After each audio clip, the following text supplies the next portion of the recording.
My name is Lori Hoffman, and I work here at the Humane Society of Greater Miami, and I am the Director of Communications and Special Events. You know, I got to a point in my life where I decided that I wanted to do something much more interesting and much more rewarding, fulfilling than working for corporate America. And I had such a passion for animals, and I contacted the Humane Society, and I started out as a volunteer and went from volunteer, and I've done almost every job here since, and it's been a fabulous experience. The best aspects are helping little dogs like Betsy Johnson here, who is about to get adopted, and she's very excited, as you can tell. And to see that all the animals that we have here at the Humane Society are safe from the threat of euthanasia. So I feel good that the home that we provide is forever, for as long as it takes until we find them a home. Every cat and dog has a bed, a blanket, a toy to play with. So I know that when I go home at night, I've done a good job, and I've done good for the animals.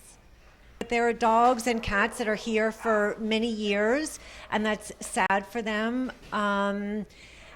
So I think it's difficult sometimes when we see the sad situations of people having to surrender their animals because they're in unfortunate economic, financial situations and losing their jobs and things like that. That's very sad. And because the animals are safe with us for as long as it takes, we can't help them all. So it's very sad for those that we can help, but it's rewarding for those that we do.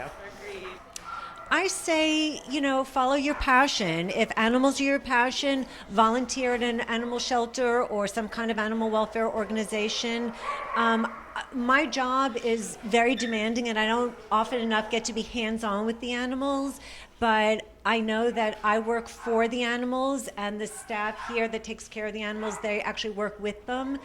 My recommendation is follow your heart, and when you follow your heart, it will always be rewarding. What would be great is if the community stopped breeding their animals and there was no longer a need for our shelter. That would be a perfect situation when every animal had a home and there was no reason for us to have a shelter. It would be great for us to adopt our way out of a job. Since that won't happen, I will be here for as long as I can. Spay and neuter your animals because there just aren't enough homes to care for all of the abandoned and homeless animals that are in our community. And when you want to add a furry friend to your home, adopt. Don't go and buy a designer puppy in a puppy store. We have 300 animals here between cats and dogs that need homes, and there's animal services that have hundreds of animals that are waiting for homes. Adopt. Don't buy a pet.